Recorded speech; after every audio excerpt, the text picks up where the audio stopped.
Hello lovely people, welcome back to my channel. I hope you are all well. Are we all surviving the Arctic that we are dealing with in the UK this week? Let me know that you're all alright. This half, business casual, the bottom half, a dog blanket, as in a blanket with dogs on it, not an actual dog blanket, okay? But enough of me, my attire right now. We're here to talk about The Witches. I did that completely blind. I was like, oh, I was going to say the other thing on the back, which is how to stop a witch. Because at the back of the programme is the activity book. Because why not? Why not? But it's a girthy programme. I'm moving on, but it's good and it was £5. You're welcome. But if you want to know my thoughts and feelings on The Witches currently playing at the National Theatre, then stick around and we'll get into it in 2 whole seconds.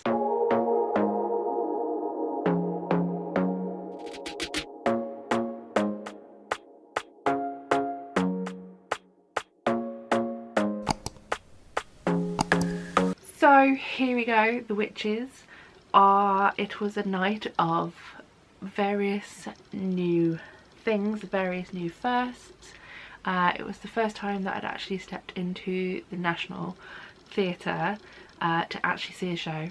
I've been in a couple of times to go into their bookstore, dangerous place if you've never been and you are very easily tempted into buying things, especially theatre-based things. Don't go in there, dangerous. You will leave with no money. But I've never seen a show in the National Theatre and I was like, I really want to see this one.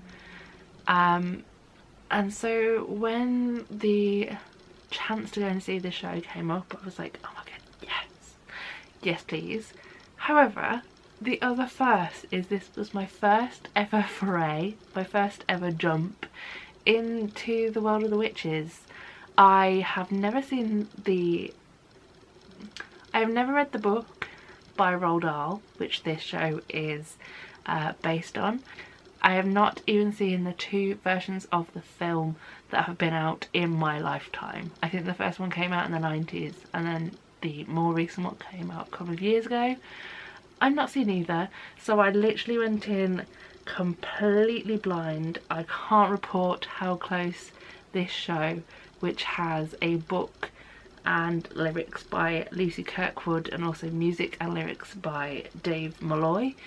I can't tell you if it's close to the original Roald Dahl story or not because I fully don't know myself. So if that was something you wanted to ask, please don't. It is actually on my Kindle now. I bought it the other day because once I finish my current book I'm going to read The Witches. But hey ho, we move, we go forth. It's safe to say this is not a completely happy story. It kind of has a happy ending as all Roald Dahl's stories do, but it's not like a overall happy ending because yeah, every Roald Dahl story kind of has a happy ending but it's got like a caveat to it. This one is the same. If, like me, you're going into this not knowing anything about the book or the films, I'm not going to spoil the ending, but it's kind of like a, happy ending, but interesting. Which I quite enjoyed, but did question at the time of watching when I left my seat and talked to my mother about the show. The music in the show, like I said, has been written by Dave Malloy and has lyrics by him and by Lucy Kirkwood. I enjoyed the songs in the show. I feel like they will grow on me if there is ever a cast recording brought out. They are all sung excellently. I have 3 favourites so far, just from listening to them once in the auditorium themselves. We had Magnificent, which is sung by pretty much the entire cast on entry to the Hotel Magnificent in Bournemouth. I also enjoyed How to Recognise a Witch, which is like 3rd song in Act 1, and it also kind of gets referenced about 5 minutes later. and it was a great moment. Also, Act 2, soup time. Something about it, I don't know if it was like the repetitiveness of the chorus or the wibbly wobbly hats, but I loved it. It was a little bit catchy. There was a wibbly wobbly hat moment. All was good in the world. I mean, if we were going to do a 5 reasons why we should go and see this musical before it closes, wibbly wobbly hat time would be up there as one of my 5. But moving away from the wibbly wobbly hats, because I've said it far too many times in the last 2 minutes, moving on with the creative side, I wanted to mention the direction, which is by Lindsay Turner, and also choreography, which has been done by Stephen Mear. Those two work absolutely excellently together to create what it has become on stage, and with it being Stephen Mear, there is always going to be a little inkling of tap in there, and we all know how I feel about tap. Put a tap moment in there and you've got me. And what a tap moment it was.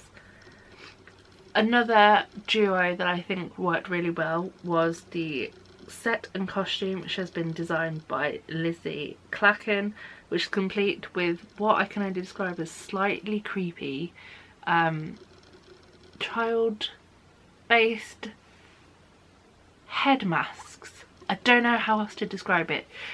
Basically, at a couple of points in the show, these characters come out which have these massive ball-like heads, which are basically like 2 black eyes, a mouth, and I think that's it.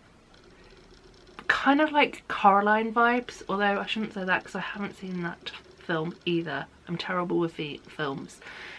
You may not know that about me. My attention span when it comes to films, shocking. My attention span when it comes to musicals, perfect. But Lizzie's work alongside the lighting design, which has been done by Bruno Poet, just worked absolutely excellently together. I really enjoyed the lighting in this show. At times, especially when there was the evil magic going on, there was like the hand kind of came down from above. I loved it. It was very creatively and aesthetically beautiful to watch, and 100% wanted to put my 2p in about the lighting and about the set and costume. Moving on now to the cast. The cast were an excellent ensemble cast. Like, I could sit here and talk about every single member for the next 5 minutes. And probably shall without trying, but I have a few honourable mentions, and so let's just stop yabbering on and get into it. Starting with the witches. Their name is in the title, we have to start with them first. There is 15 witches, all who have individual names, some of which kind of get referenced a bit more than others in the actual show, but they have them in the programme. And the 15 strong is led by the Grand High Witch, who is played excellently by Catherine Kingsley, who is this glamorous, stunning human being. Also a super creepy face, which has been done, and I don't know how, by the Illusions team, who are Chris Fisher and also Will Houston. I'm terrible with names. We're moving on. The way that it literally looks like she's wiping it on and wiping it off, and I don't know if that is the case. I was quite far towards the back of the circle, but it was just so clever and I loved it.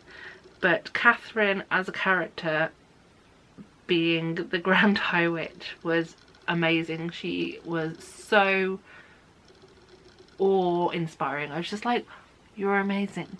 I would totally be a witch and folly. She was like powerful and a bit of a bitch, but at the same time, just like, I want to be you. She shone through the entire show, but she does definitely have her time to shine in Act 2, where her solo song Wouldn't It Be Nice is a joy to listen to, and has a very good bam button at the end of it. I also really enjoyed her chemistry, but can we call it chemistry, with her nemesis in the show, which is Gran, or Luke's Gran. She literally is called Gran in the show, I believe, and she has been played fantastically by Sally Ann Trippett. I love that woman with all my heart. She has excellent comic timing, her voice is amazing, and just everything about the character of Gran is a joy, and I loved it. I am definitely one of the fully paid up members of the Sally Ann Trippett fan club. After that, speaking of fan clubs, another person I have to mention is Daniel Rigby. If you watched my videos last year, you will know that I'm quite the fan of him. I saw him last year in An Accidental Death of an Anarchist, and Daniel just brings something like complete full joy into any performance I've seen him do. And like I said, I think during my last review when I mentioned him, if he does not nominate and win all awards that he physically can in this year, I shall riot, because it's just excellent. In this show he is playing Mr. Stringer, who is the manager of the Hotel Magnificent. It's quite entertaining to watch him in this show, because Mr. Stringer's arc kind of goes from a cool, collective, slightly mean hotel manager owner, and then throughout the show he has to deal with a mouse problem, which doesn't exist, but it does. And he slowly kind of goes a little bit crazy throughout Act 2, and I quite enjoyed it. My final shout out slash mention that I wanted to talk about is the Young Company Ensemble, which were excellent. Some of the costumes that they wear throughout the show are astounding. The things that they wear I was not expecting at some points. They are a kind of large collection.